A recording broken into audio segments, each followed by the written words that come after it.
Mighty Blue on the Appalachian Trail, the ultimate midlife crisis. Join Steve and his guests every week as he staggers from Georgia to Maine.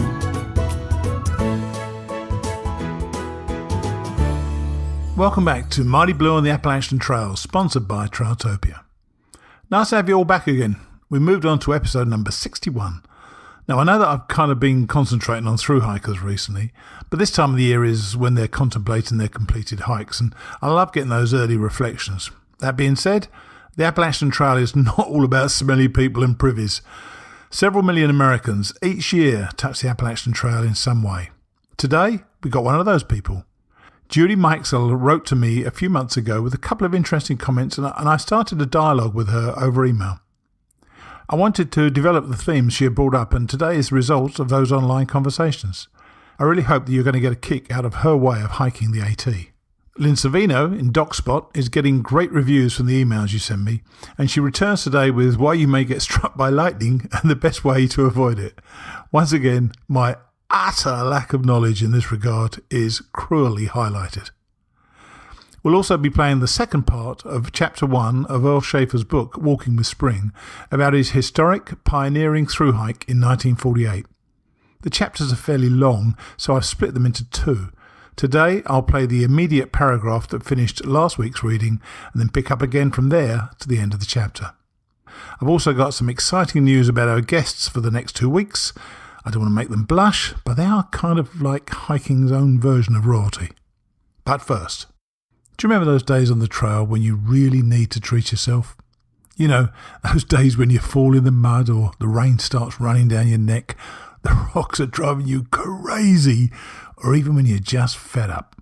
You need a boost, and when that happens, stop hiking, take off your pack, and treat yourself to one of Trailtopia's scrumptious desserts. Why not go for Rocky Road pudding? A rich chocolate pudding loaded with mini marshmallows and toasted slivered almonds. By the time you get that into your system, you'll be warm, toasty, and satisfied. Try Trailtopia Adventure Food, the best of home cooking away from home. And we're back. Ever since I started this podcast, I've been looking for a theme, and that theme has developed over the 60 episodes. I think the overarching theme is how accessible the Appalachian Trail can be. We've had all sorts of hikers on the show, and their stories have all shown that, despite the fact that the trail is a narrow strip of land, the stories and the journeys are as broad as a desert.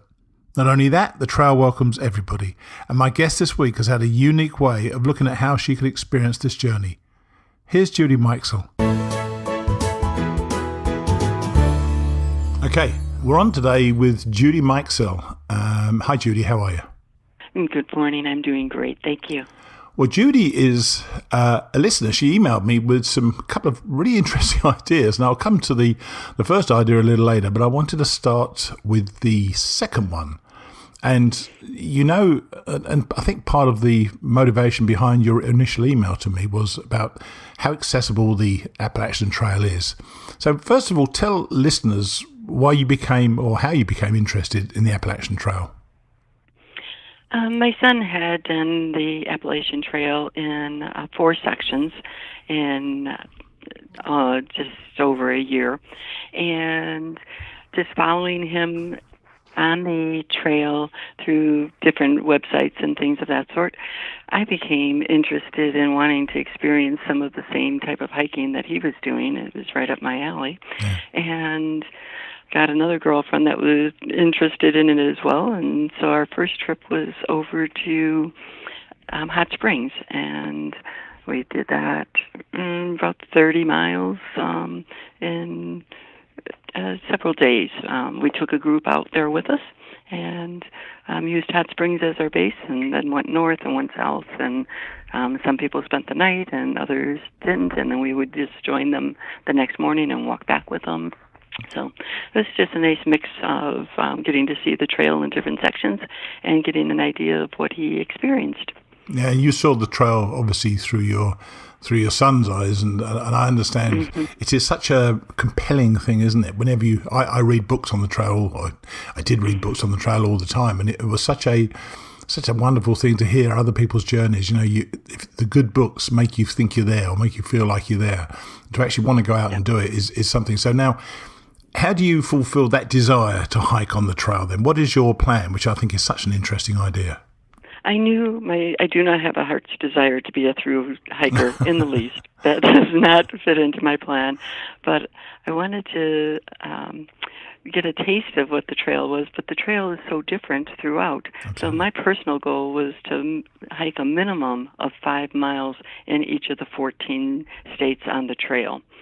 And completing that over these last 2 years. I started in April of 2016, and just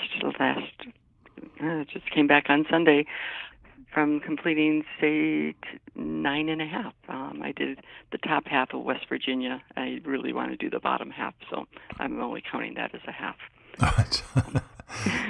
So it's only 4 miles to start with. So well, I'm trying to all of it in. Yeah, I'm trying to wonder how that could be. I seem to remember it only being about 4 miles as well. So So is the idea then to get the feeling this is your version of a through hike? Because one thing about it is that you are so reluctant to spend the night actually camping on the trail, aren't you? I just have no desire to do that. I camp. When we were in Pine Furnace, we stayed at the campground right there, and I hammock and just hang out my hammock and sleep outdoors. But I just have no desire to pee in the woods and not go without a shower for days. And so that's part of the joy of it. You don't realise until the grime builds up on you what a joy that can be. It does make you incredibly lazy, I must admit, when it comes to things like that. Yeah, I'm sure it's freeing in one sort, but it's just not a freedom I want to experience. Yeah, so you do actually hammock, but you're staying in places where there are showers and there are regular toilets and things like that. That is my requirement. It has to have a flush toilet and a hot shower. I tell you, you're probably making this more attractive to one or two people, and I hope you are, because, as I say, this is all about accessibility. This is such an accessible trail. You can get on it anywhere at all, and if you just want to go and experience some of it, that is great. So do the different states present you with different feelings about the trail? Because they are all different in their own different way. Do you get a feel of that for the relatively short period of time you're in those states? Definitely.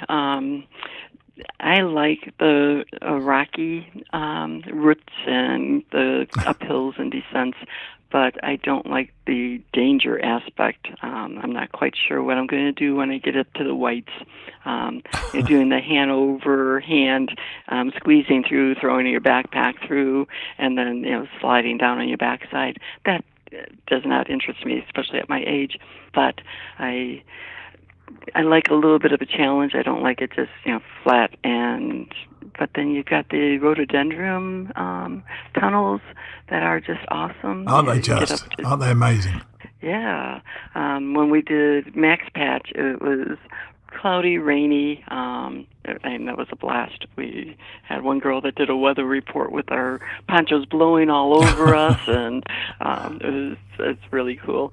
But we met the chicken dancer on the trail, and she did the chicken dance for us, and then our group all tried to imitate it, and so we really have, we stop and talk to the different through hikers, and you can get a sense if they're focused and they're not wanting to stop and chat, or it's like, well, we do want to end our hike before the end of the day, and yes. I think you need to get going on yours too.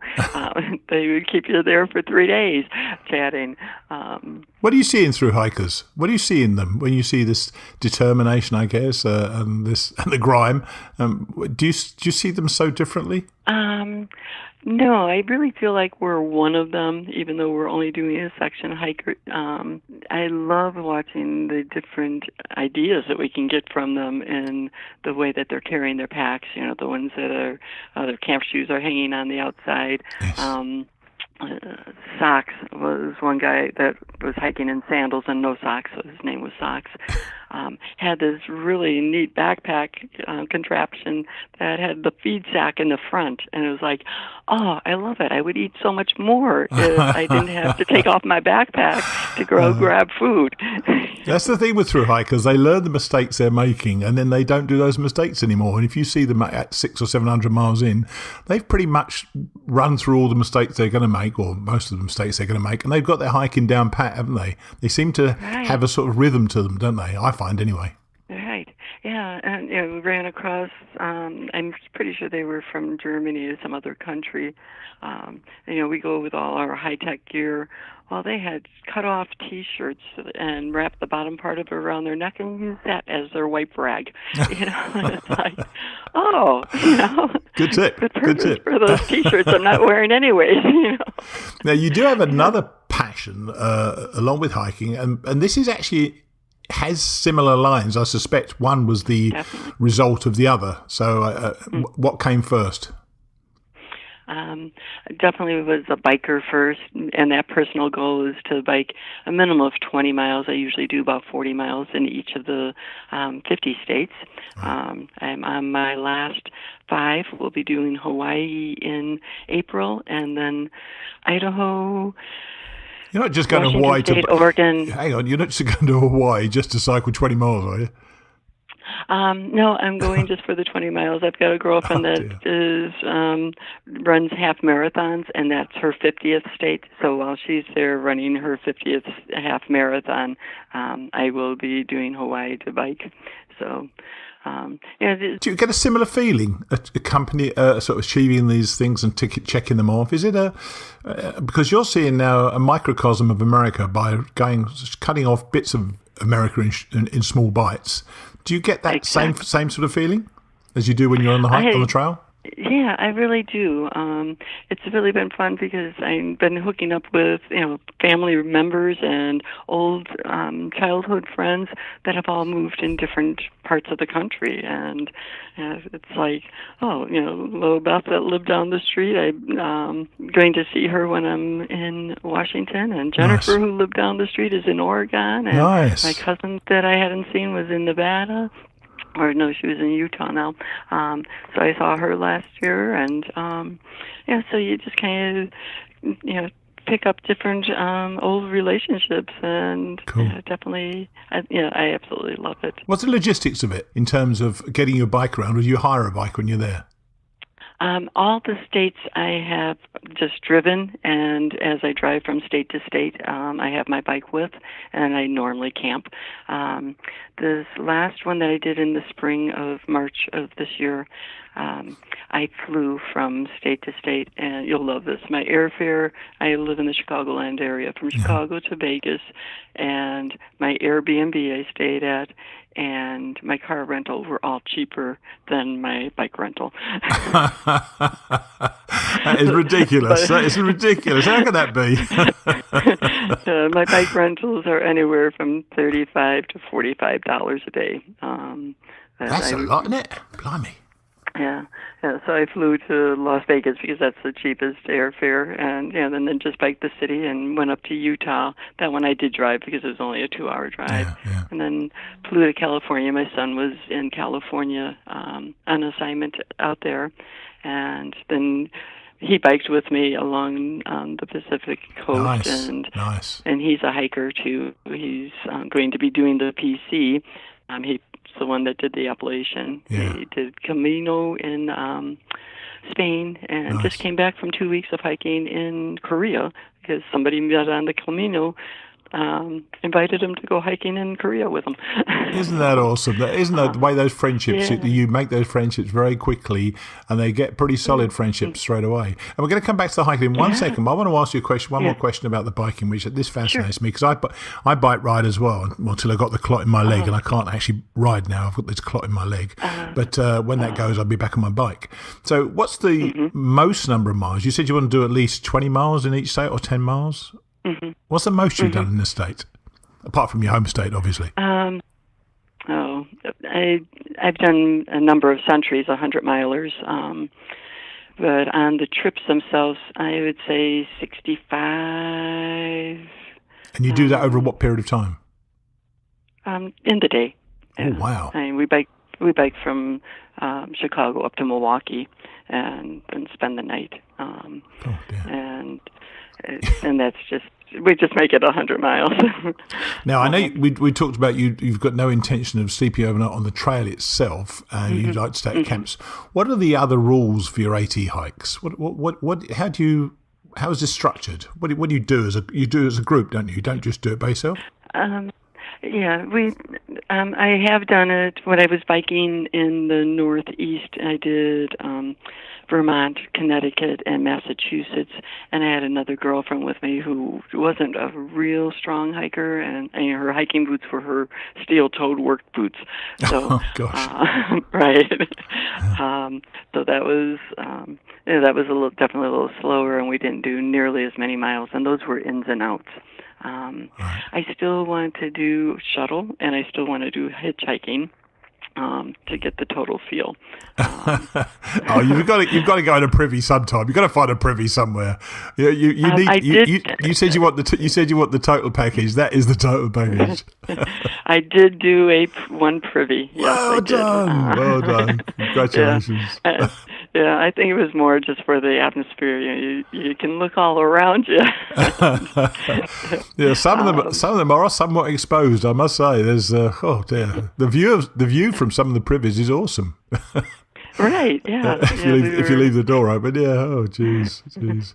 So, where have you hiked so far in total? And you say you've still got the White Mountains. Have you got any others to do? How many more have you actually got to go? Well, as we were driving back from Maryland, West Virginia, we did Harper's Ferry this past weekend. We parked up at Gathland State Park, so that was 10 miles north. I love that. I love Gathland State Park. Oh, it was great. Right, and then we hiked down into Harper's Ferry. So we had to backpack and carry 2 days' worth of clothes and a day's worth of food, and then we just did the town inn, so it wasn't a B&B, but like that.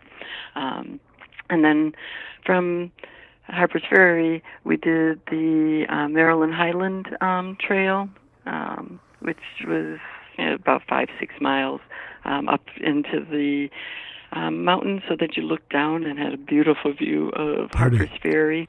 Yeah, we had a good sunny day too, so that was neat. Did you do that long trip? You said you went into Harper's from Gathland, so that's included in that really long pathway, isn't it? The long flat pathway into Harper's. Right, the 3 miles of the towpath, which by that time you were ready for something flat.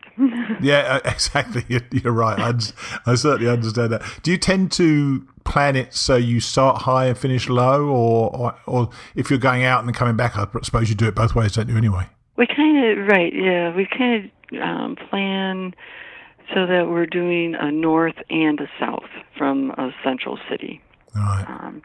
So we've done Damascus. We did the same. Georgia. Where did we go in Georgia? We camped at Blood Mountain, so we were at Neal's Gap. Right. And then we'll drive out the 10 miles or so and then hike into the city, and then one car will take the drivers back to their cars. Right. And then we can do the same thing from the... so you've done most of the southern states then? Yeah, we've done Georgia, I have mainly... I've got North Carolina, Tennessee, Virginia. Pennsylvania we did this year. Oh, I bet you're glad that's out of the way. Enjoyed too. Did you? Yeah. Oh, that's hard work, yeah. Pennsylvania. Well, by doing sections, we get to pick and choose what we do. There is that. So we don't have to do the real terrible stuff. We did the Pine Grove Furnace area. Right. Did you do the half-gallon challenge?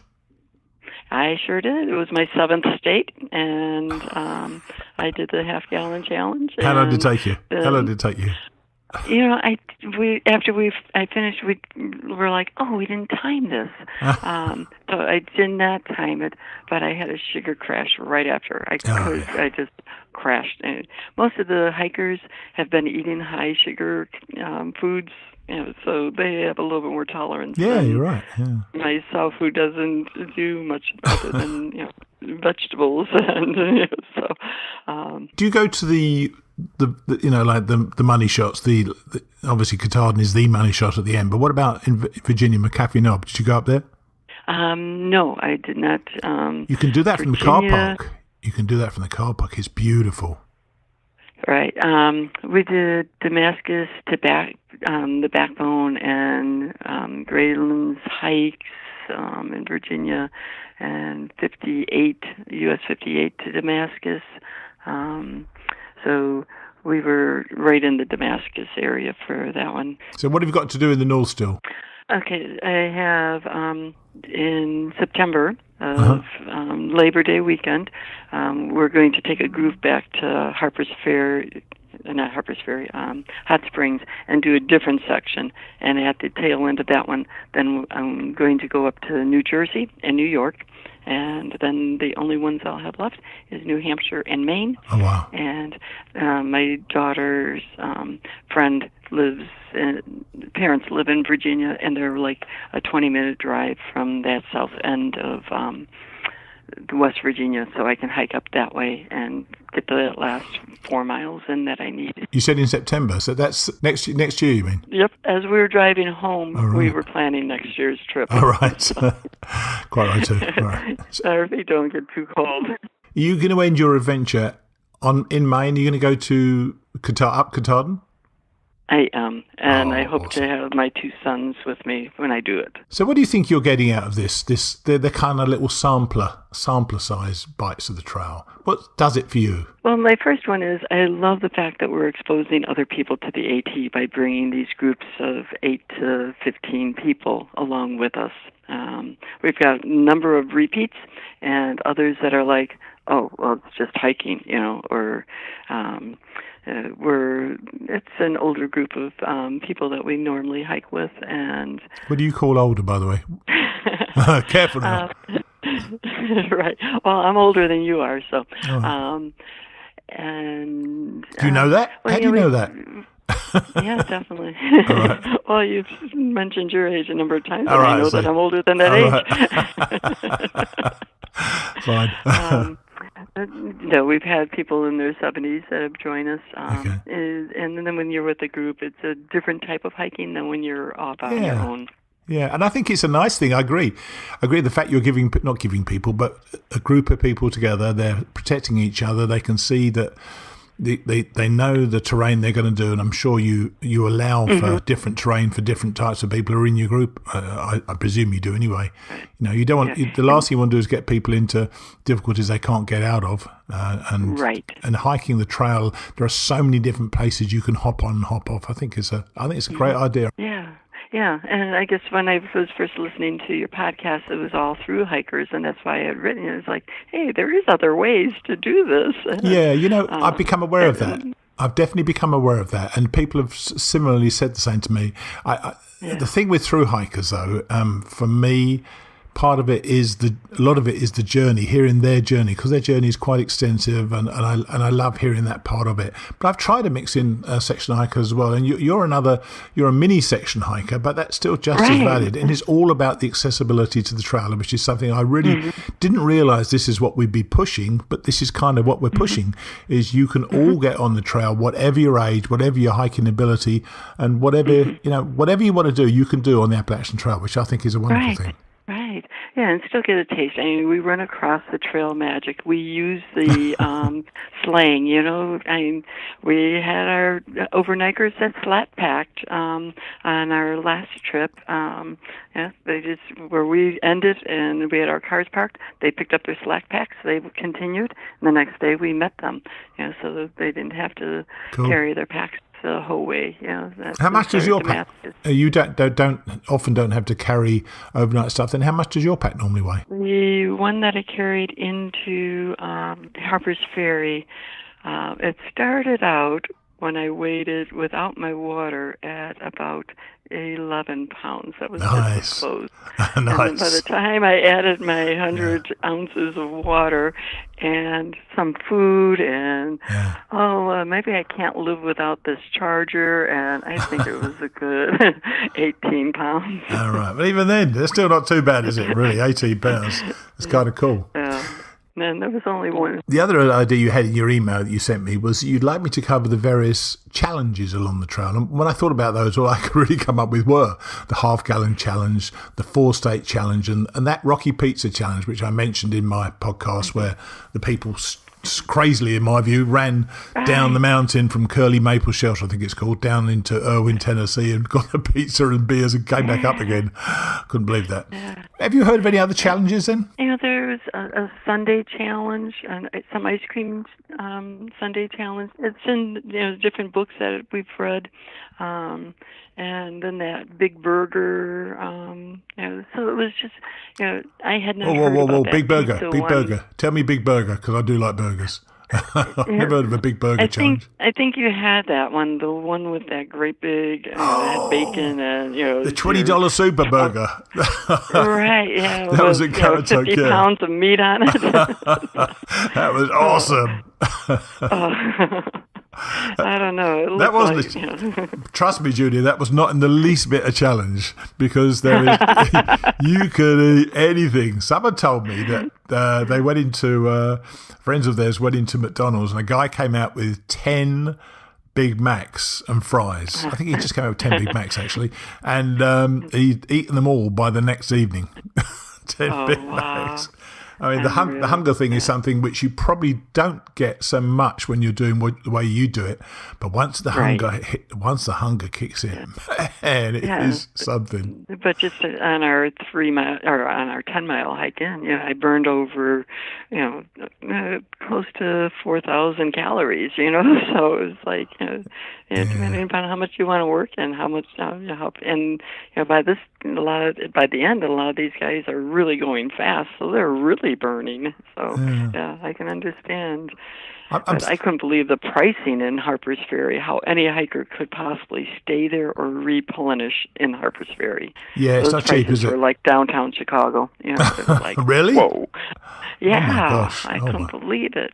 Just your basic fry, basic burger and fry is, almost $15. And it's a tourist town, no doubt. There's no question. It's a tourist town. Pretty town, very pretty town though, and the ATC is a great little spot to go to. Did you go to the ATC, which is where people take their halfway photographs? Yeah. What was neat there was what's the guy that's in charge? Ray, is it? Ron Tipton. Right. He was there, and he's retiring December 11th. All right. So we asked if we could meet him. And he said no, that he was in a board meeting, but this is at 4:30 in the afternoon. So we weren't quite sure that he was in a board meeting, but but he was just upstairs from us, so we were like, well, at least he's close. In the ATC, they've got that fantastic 3D map, haven't they, of the Appalachian Trail? Yeah. And when you go in there and you see where you are and you see how far you got to go, you think, oh my gosh, that is still a long way to go. Yeah. We met a lot of flip-floppers on this trail. Some of them still had 300 miles to go. Some were, as we were approaching Maryland, they just had... when we were in Maryland, they just had to go to Harper's Ferry, and they were going to be done. So it was kind of neat to see. In most of the other states, we've just had through hikers that we hadn't ran into any flip-floppers. So this time... There's certainly a push for more and more flip-floppers. I think they want to try to ease the pressure on the southern end of the trail in the early months, and I can certainly understand that. And, while we've been talking, and I've remembered now what we were talking about before, while we have been talking, because you're proving the accessibility and you've got a little group, this is perfect for any of these meetup groups. If they want to go a little bit of day hiking here, in and out, and try to do the Appalachian Trail in their way, I think it's a lovely, lovely idea. I genuinely do. Yeah. Definitely. You'd encourage people to get a little group together, would you, I suppose, and try to just get out in the woods. Yeah, I would encourage any of them to do that. We just basically go through the Ale book and look where there's parking, and we use Roland's parking guide a lot to see what our strategies are as to, okay, we can park here and we can park here. Cool. And then the overnighters can go another 4 miles, and then we can go from this point and meet them, and we just plan it out through the book, and we definitely have more interest of people that are wanting to spend the night. First one was 3, the next one was 6. The Harper's Ferry, the next Hot Springs. And we already have a number of people that are gearing their equipment up. We had a new hiker this last time that was like, there's no way I want to spend the night on the trail. The hiking was fine. She was a runner and a really fast bicyclist, and it's like absolutely not. The boyfriend that she was with, hiking was his thing, and she was giving it a try, and she didn't mind the hiking part, but she definitely knew she was not going to spend the night. And it's like, good, I've got a partner back at the hotel. So do you welcome others into your group, or is this a tight-knit group that you just keep limited? I'm part of the Elmhurst Bicycle Club, which is in the suburbs of Chicago, and anybody can join. It's $25 for an individual and $30 for family membership, and we have bicycling rides, numerous rides throughout the whole year. Cool. And we do, now I'll be gearing up for snowshoeing. We do stay inside every now and then, woman. That's about what my husband says. Man. So they do the water sports, the kayaking or canoeing, and so we're more of an all-around club versus just bicycling any longer. But so hiking is something that we do, and obviously in the Chicagoland area, we call the speed bumps as we go over them in the city, our urban hills. That's about as much as you get for hills. But we do have the Payless area, which has a lot of ravines, and so we use that for a lot of our training for snowshoeing and stuff. Cool. Because we go up to the Upper Peninsula in Michigan for a week. So anybody that's a member of the club, they just look at our calendar, and it's all online. It doesn't stop anybody listening just forming their own little group. There's a thing called meetup.com. They can put a meetup together, and they could just put together little hiking groups and do that sort of thing. So I'm sure there are tons of them around anyway. Exactly, yeah. Now, you mentioned earlier on that your son did the AT, and he's going to do the PCT. Are you going to try to cycle? Well, I suppose you've done the States. You're going to try to do some of the PCT with him as well? Because I tell you, cycling in the Sierras ain't going to work. When I was in California visiting him, I had hoped to get a 5-mile section done, but not having my car makes it a little tough. Yeah, sure. So I'll be in Seattle and I'll be in Portland, and I definitely was checking it, but he's going out on the trail in April, and it's like, well, maybe but I don't think he'll be up in Oregon by the time I come out in June. So, but not having the car readily available, and being stuck with, once I make my plane reservations, I'm stuck with those. Sure. I'll have to just kind of judge and see if there's going to be a chance that I can rent a car and scoot over. I'm sure. I'm so glad we actually did this again, because I now remember what a great idea I thought it was at the time, and I really appreciate you taking the time to do it for a second time. And isn't it funny? 2 old people not remembering what they said last time. Right. But I really appreciate you joining us, and I'm looking forward to seeing what people's reaction is, because I just think you open up an accessibility that some people just don't think is there. So thanks very much for coming on, and hopefully we'll speak soon. Yeah, well, the thing is, just get outside and play. Yeah. Exactly. That's how she finishes her emails, by the way. Thanks very much indeed, Judy, and I hope that's how I'll speak to you soon. All the best. You get yourself healed and get out there and start biking again soon. I will. I absolutely will. Okay. Bye. Thanks, Steve. Okay, Bye. Take care. Bye-bye.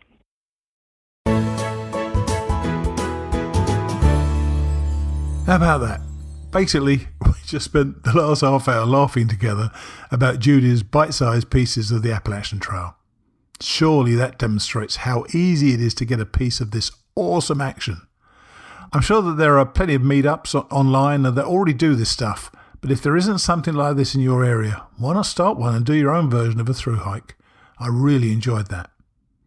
I'm going to do a quick catch-up of our reviews on iTunes, as I haven't included them for a couple of weeks. Doug Diamond tells me that he enjoys my easy delivery and storytelling, while John Thompson's iPhone thanked me and told me about his plan to through hike in 11 years' time. He said that the podcast is helping cement my aspiration with a plan to make a dream reality. Cy Schro, who I'm guessing is recent guest Silas Schroeder, says, so much fun getting to hear all the stories, while Eliza Newland tells me that she loves following Mighty Blue. She goes on, his interviews are engaging and do a wonderful job of illustrating life on the trail. Another great name here, Mad About Cairo. Mad About says, the addition of sensible medical advice to this podcast is invaluable. Thanks is entirely down to Lynn, of course, as I constantly prove myself to be hopeless at that stuff. Lastly, and please permit me to read this from AMBS 0410 in its entirety. Getting messages like this never, ever get old. He says, I presume it's a he. Hey Mighty Blue, love the podcast. My friend told me about the AT about 4 months ago, and I've been obsessed ever since. I then found your podcast and finally caught up to your current episode. I've wanted to do the AT since she told me, though I had my doubts that I would be able to do so. I'm an overweight 22-year-old with bad knees from playing basketball from middle school onwards, and 2 degenerating discs in my back with constant pain. Since I've started listening to this, I've had no doubt that I can do this trail and complete it. Just a little time ago, I tore my meniscus and am about to get surgery. I was planning on doing a through hike in 2018, but now I will have to push it back to 2019 so I'm fully recovered. I have not lost hope that I can still complete the AT, and it is all thanks to you, Mighty Blue. Thank you. Believe me, reading something like that makes all the work worthwhile, though of course it's the stories of my guests that inspire. If you do follow through on this, young man, please contact me nearer the date and we'll have you on the show. I'm honoured, really honoured that you feel this way. Talking of dreaming of hiking the Appalachian Trail, thanks very much of those of you who have supported our new show, Returning to Katahdin. By the time you hear this, we'll be close to 1,000 downloads in our first week and a half. We're following one man, Bruce Matson, as he fulfills a 44-year dream to complete the Appalachian Trail. Remember, we need your questions to ask Bruce. Our sponsor, Trailtopia, will give away a couple of their delicious trail meals every week to the person who comes up with the best question. You can send in as many as you like, and they're going to remain on file on my desk until I use them. Just email me at steve@mightyblueontheat.com. Now, we've got DocSpot, so let's listen to what Lynn has conjured up to scare the crap out of us. Here's Dr. Lynn. Okay, we're back with Dr. Lynn to scare the life out of you again. Hi, Lynn, how are you?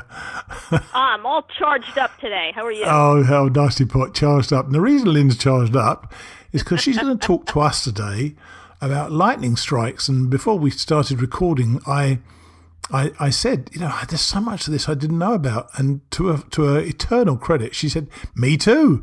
I found out a certain thing about it that I didn't know about it. So for her, she's learning as well. So tell us about lightning strikes and what's important to know when you're out in the woods or particularly at the top of mountains. Yeah, so when I was doing some of my other research for some of the other podcasts, I came across a lightning strikes and I said, well, this is information that we might know about, but not the details, and this really needs to get out to the hiking community. So sure. I was very excited to be able to bring this. The last episode we talked about hypothermia and knowing what's going to happen before you step out the door, knowing what the weather's like. And the same thing with lightning strikes, because lightning comes with thunder and thunderstorms, and it's really important to know what the weather is if you're going on a day hike or a weekend hike. If you're a through hiker, you should still definitely check the weather, because if you know that you're going to be going across a ridgeline or summiting and there's going to be a bad summer storm coming along, you might want to just postpone your plans so you don't get caught at the top of a mountain when the thunder and the lightning starts to roll in. And you are exponentially more likely to be hit when you're at the top of the mountain, are you? Yes, definitely. Lightning will be attracted to high points, mountaintops, lone trees, and even in a flat desert, a bush. That's higher than the ground. So those are all areas that are definitely that can definitely attract lightning. even if you have a tent and you're tenting in a field and the field is flat and you're in that tent, you might actually be more prone to getting a lightning strike than if you were just prone or in the lightning position, which we'll talk about a little bit later. Is there any place that is safe then, or in terms of location in a field or near a tree or on a mountain? Is there anywhere particularly you say avoid things, but where can you actually go? Okay, you can reduce your risk of being struck by lightning. Clearly, the best thing to do is to get indoors. For instance, if you're in town, stay inside. If you are out in the backcountry, you want to try to get to lower ground. Yeah. If you are in an area that has ridge lines and ravines, you definitely want to try to get into the ravine. Yeah. You want to avoid wide open spaces. I said earlier that lightning will strike a tall object. So it's better for you to be 50 feet or farther away from a lone tall tree. Right. However, if there's nothing in, if you have acres and acres of a nice, beautiful, flat field, you have no idea where that lightning is going to strike. You are the tall objects in that case as well, aren't you? Yeah, exactly, yes. Oh dear. So it's important to try to get someplace that's lower. Also, if you're in a forest, that's a lot of trees. Yeah. And that's actually safer for you than if you're out in the fields with, a single lone tree. So that's so surprising to me. Intuitively, that sounds so wrong, doesn't it? From what you were told as a kid, don't go anywhere near trees at all. But it's all about there being a single lone tree that makes a difference, is it? Yeah, you're playing the odds. If you have a single lone tree, the odds of that tree being struck by lightning is much higher than if you're in a forest of 100 trees. Yeah. If you think about it, the odds are, 1/100th of a chance that tree will get struck. So you avoid basically metallic structures, obviously, and there are fire towers obviously on the trail, and anything, and try to basically get down as low as possible. But what happens? What about the one note I know you made, avoid standing in water, but then interestingly, which I certainly didn't realise, there's actually no increased risk of standing on damp ground as opposed to dry ground. That, once again, doesn't seem to make sense, but you're saying it's so. Yes. So again, we've probably all been told from being a little kid, don't swim when the thunder is around, not standing in water. But because the ground is actually the insulator, damp ground is not necessarily a higher conductor of electricity than dry ground. So if you're, if the rain is coming down and you're soaking, and the ground is damp, don't worry about it. You're just as likely to get struck with damp ground as you are with dry ground. It's not going to be a difference. Okay, and so how does lightning actually? How does it injure you? What happens to you? Okay, there's about 4 different ways that lightning can cause injury. Clearly, the most devastating is by a direct strike. You're the tallest object. You get struck. That's it. It's curtain. Yeah. Then there's something called streamer currents. Streamer currents are currents that actually emanate from the tallest object and goes up into the sky to meet the lightning that's coming down.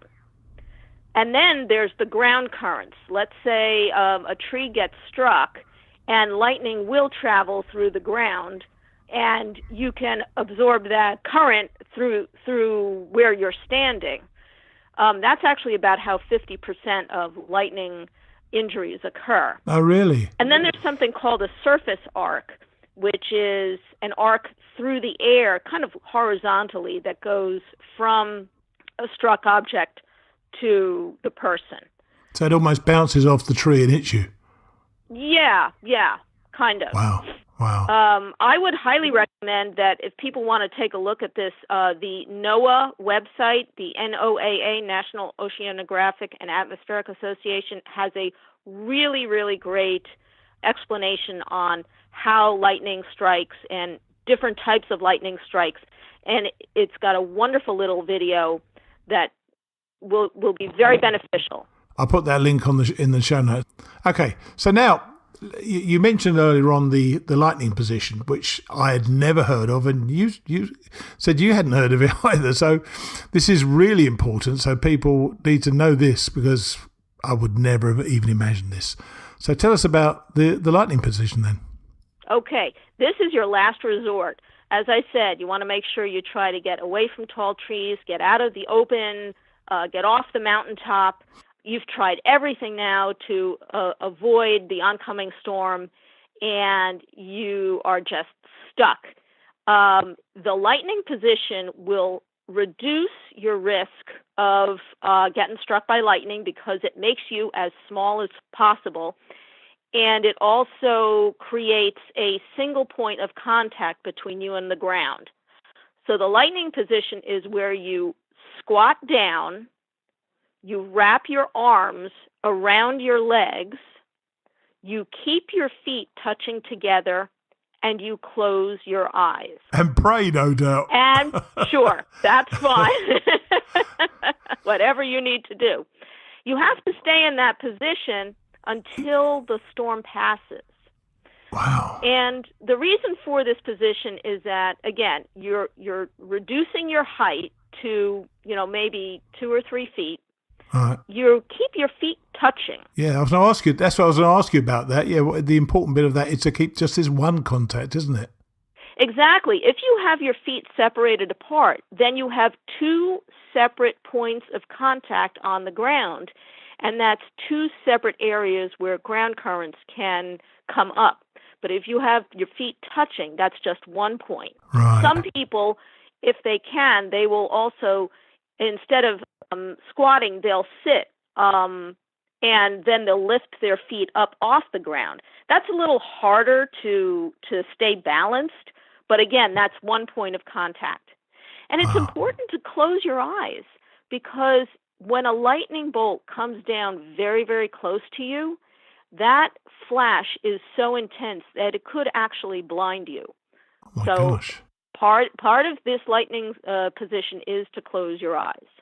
Wow. One other thing that you can do that might help even more is that if you are carrying with you a foam sleeping pad, not one of those pads like you had on the AT where you blow up, but something like a Z-Lite, that if you can get to it, but get to it very quickly, right, and you can put that, stand on that and do the lightning position, that's, again, a little bit more insulation that will help protect you from the lightning strike. And I noticed in your notes you said if you're in a group, spread out about 50 feet apart, because if one person gets struck, it's less likely that others will also get struck, which I guess is the law of larger numbers, isn't it, really?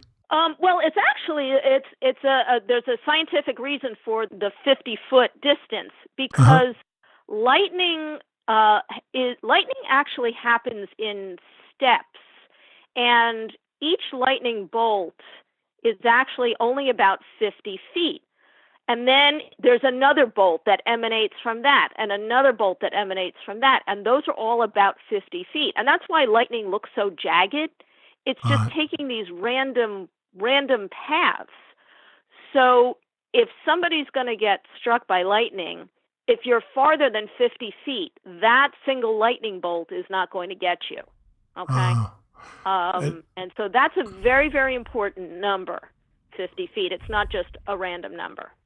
And you say also that if you feel the hairs on your body and head tingling, you are in immediate danger.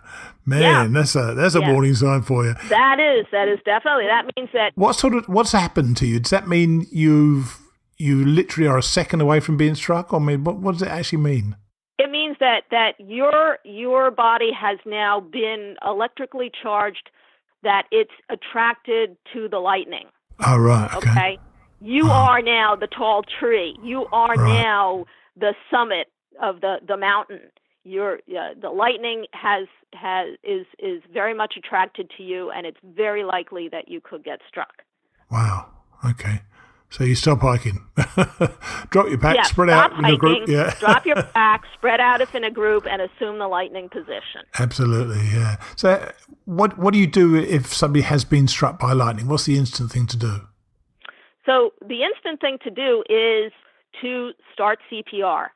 One thing about lightning strikes, as opposed to other injuries, is it comes and it goes.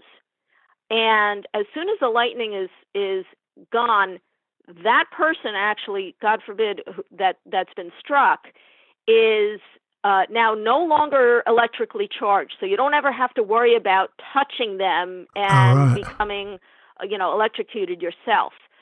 But what happens with an electrical shock, such as lightning or any type of electrical shock, is it immediately causes the heart to stop and breathing to stop.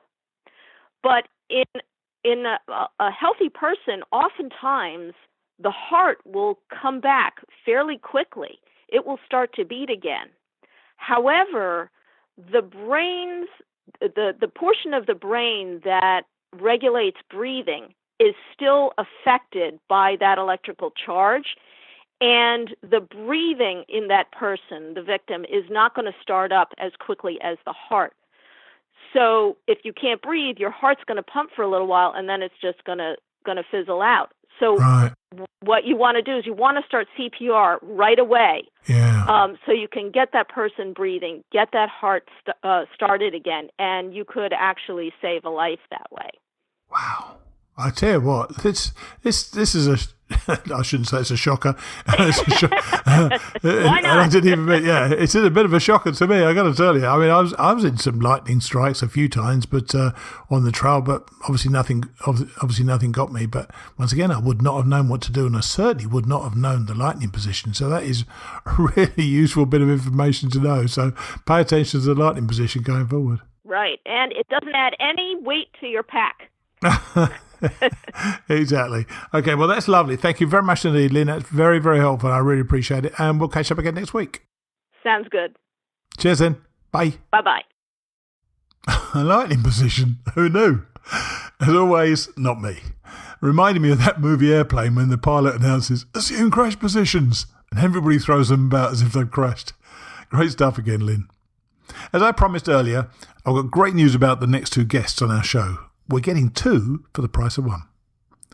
Thousands of you, I'm sure, will have followed the intrepid and sometimes crazy Jessica Mills, or Dixie, as she took us along with her on the Pacific Crest Trail this summer. I can't believe there's a hiker out there who hasn't seen her YouTube videos. They are awesome. She's already told us about her AT adventures previously on this show, and I caught up with her recently to talk about the PCT and life in general. As always, you're going to love Jessica. The week after, Jessica's other half, Kyle Roerig, or the Mayor, will be my guest. Kyle did the AT in 2014, and we never ran into one another. Then the PCT, and earlier this year he started the CDT. He wrote a best-selling book about the AT, Lost on the Appalachian Trail, then followed that up with his second book, Hear the Challenge, Hike the Appalachian Trail. Both Jessica and Kyle were a joy to talk with, and I know that you're really going to enjoy hearing from them. Now, the second part of Chapter 1 of Earl Schaefer's book, Walking with Spring. You'll hear where we left off last week before going straight into the next day. I hope that you're forgiving my British accent for this American hero, as well as my feeble attempts at an American accent. See you next week. A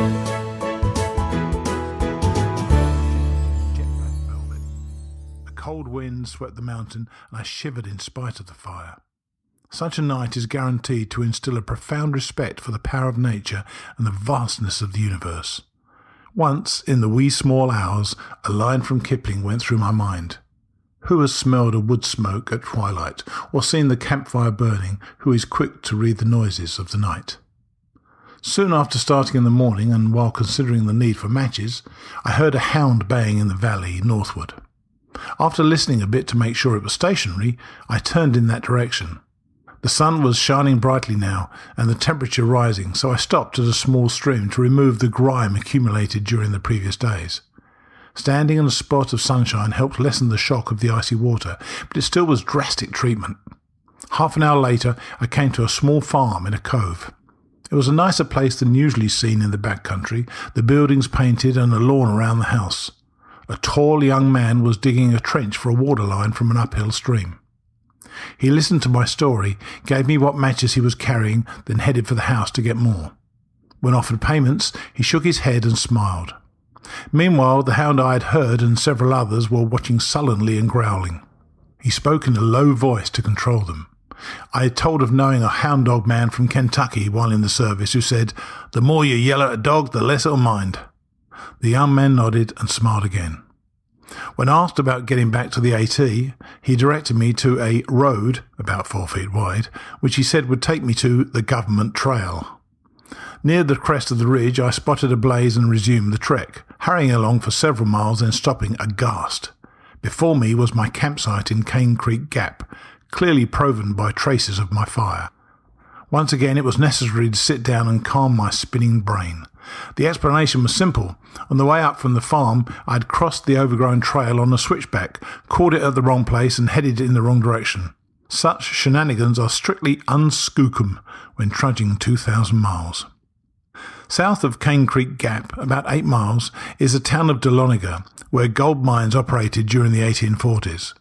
More than $16 million worth of gold was mined and a government mint was located there during the heyday. An Indian child had found a yellow pebble in a stream and then some gold washed free when a newly built mill race was opened. The diggings were nearly exhausted when the California gold rush began. The miners prepared to leave and a town official tried to persuade them to stay. He pointed dramatically and declared, "There's gold in them there hills." The miners carried that slogan westward. Ironically, the Spanish explorer De Soto passed through this region 300 years before, searching for gold. He penetrated deep into the southern Appalachians with an Indian princess as hostage guide. She led him inland, probably as far as the Smokies, before escaping. Most of De Soto's expedition was lost before he managed to reach the coast. The gold strike at Dahlonega was the decisive event leading to the Trail of Tears, in which the U.S. Army drove the Cherokee Nation westward to Oklahoma in the dead of winter. Many women and children died during this march. One Army man, who later was an officer in the Confederate Army, said the Trail of Tears was worse than anything he saw in the Civil War. Originally, the Cherokees occupied the entire region from northern Georgia to the western part of the Carolinas, eastern Tennessee, and southern Virginia. Disease and rum brought by the white settlers and a series of wars resulting from broken treaties had reduced the Cherokee Nation from at least 500,000 to about 20,000. After discovery of the Dahlonega lode, the state of Georgia declared the remaining lands of the Cherokees to be state-owned and demanded back rent. The federal government backed the state by driving the Cherokee Nation west. Starting again from Cane Creek Gap, the lone expedition passed through a region of knolls, some sheathed in ice where water oozed from rock ledges. Then a tall peak topped by a fire tower loomed ahead, but the trail circled the mountain and came out to a highway in Woody Gap. After hiding the pack in the woods, I headed for Such's, a sprawling community near a reservoir on the west slope. The grocery was small, just recently opened, and the choice was limited. The lady went for sugar from her own supply. Otherwise, my purchases were a 1/4 pound of cheese, a loaf of bread, a box of matches, and some small cans of Vienna sausage. Meanwhile, people began to drift in, probably to get a look at the stranger. One was a little old mountain lady wearing an ancient shawl. "You ain't a-gonna sleep on Old Bloody Mountain tonight, be ye?" she queried. I said I didn't know. "Well, I wouldn't know how," she declared. "It's too wild lonesome up there." The sun was low as the trek continued from Woody Gap. Logging had removed many trees and marking was scarce. Deer leapt ahead in shadowy silhouette against the sunset. In the deep dusk, I stopped by a little stream at the edge of an isolated hill farm. The evening was balmy, a welcome change. Then a whip-poor-will called, the first heard on the trip. Late at night, another thunder gust roared by, and the sky still was stormy in the morning. Breakfast was cooking, cornmeal and raisins, over a tiny fire when the jingle of harness alerted me to a man driving a team of mules across a nearby field, probably on his way to a logging operation. Suddenly he stopped and scanned the trees. He had scented the fire. Such vigilance is instinctive with mountain people.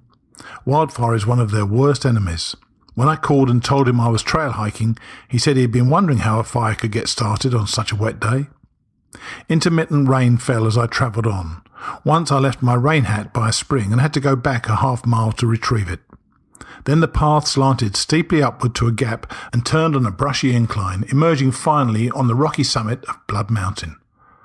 This unusual peak, sacred to the Cherokees, is the highest point on the AT in Georgia at an elevation of 4,463 feet. Near the top is a stone cabin complete with fireplace.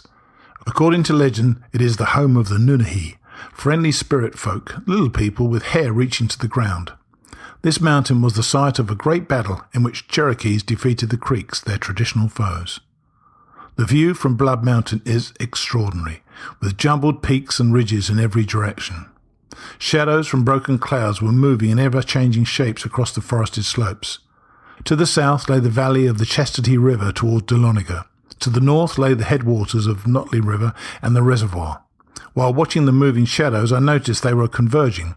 A thunderhead was forming above the peak. Had the Nunnehi decided they didn't like the intruder? No wonder the little old lady in Suches had spoken the way she did.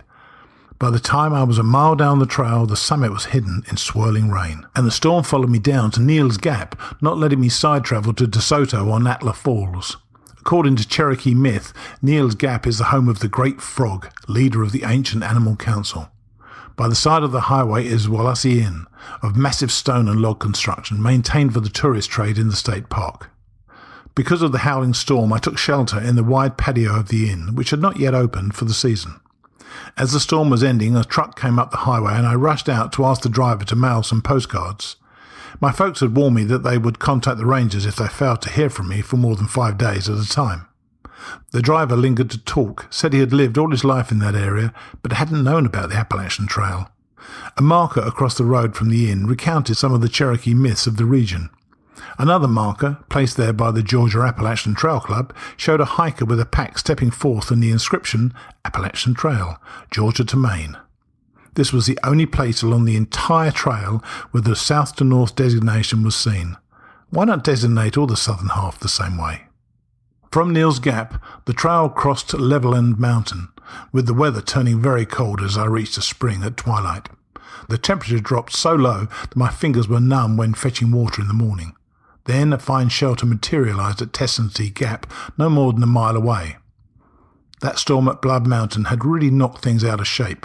Once again, I thought of the little old lady at Suches and her talk of "Old Bloody Mountain." Years later, I stayed at the stone cabin overnight and, wouldn't you know, a howling thundergust. Beyond Tessantee Gap, the trail turned north. Within this curve of the Blue Ridge are the uppermost springs and streams of the watershed that supplies Notley Reservoir. These waters, incredibly, flow northwestwardly through mountain country all the way to the Tennessee River, which flows westward to the Mississippi, which in turn flows south to the Gulf of Mexico. The trail route crossed overgrown fields and open summits such as Strawberry Top and Sheep Rock Mountain to Horse Trough Mountain, elevation 4,057, with fine view westward of valley farmlands. Early flowers such as bluets were blooming on the high meadows. Sometimes squirrels ran headlong on the ground or scrambled through the treetops. Near Chattahoochee Gap, a high ridge forks northward to Brasstown or Innota Board, elevation 4768. This is the highest peak in Georgia and can be reached by 5 miles of side trail. Soon the trail swung eastward, still along the water divide. To the south, within this curve, are the headwaters of the Chattahoochee River, extolled by the poet Sidney Lanier. The northernmost springs are at trailside. Instead of flowing to the Atlantic Ocean, the Chattahoochee swings south and westward to the Gulf of Mexico, at a point less than 300 miles from the Mississippi Delta, where the flow from Notley watershed finally reaches tidewater. Rocky Knob Shelter loomed by mid-afternoon, too early to stop. Its roof was caved in anyway. A sign nearby said Monterey Shelter was 8.5 miles distant. Those miles seemed mighty long. Perhaps they had been measured in nautical miles by that famous measuring wheel. More likely it was because they were the last of 25. The plodding was interrupted once at Unicoi Gap, where a sign said this was the first road over the Georgia Blue Ridge, built by pioneers and a party of Cherokees. Just then, a rattletrap car came chugging by, and half a dozen youngsters hung out of the windows to stare. At twilight, I came to Tray Mountain Campground.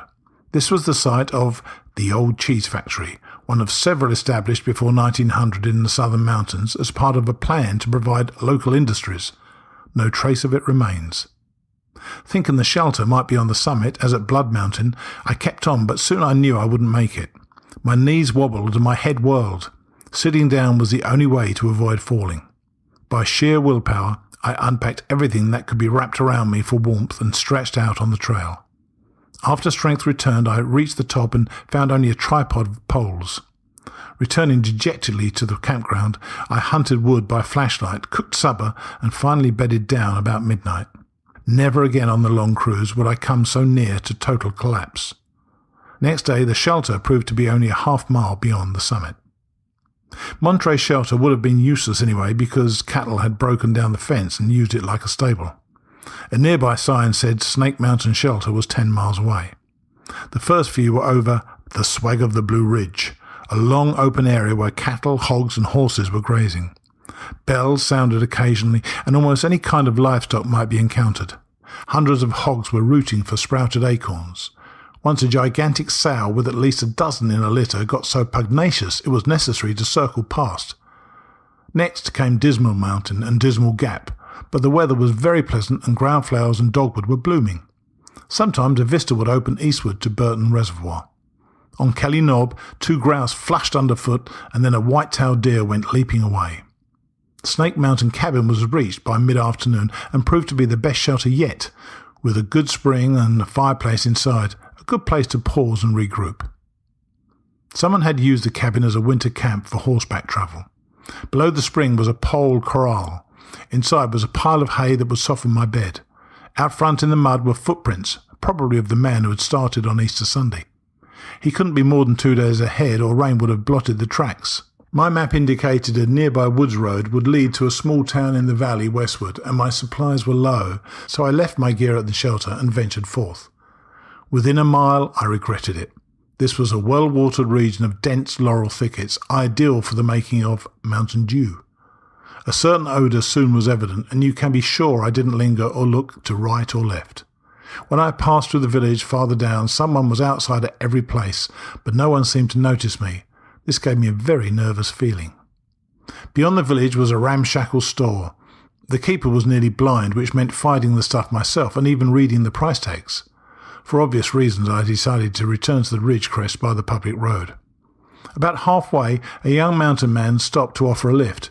He had been in the Navy in the Pacific, so we soon were practically buddies. He asked point blank if I wasn't afraid to walk the mountains alone in strange country, even on the government trail.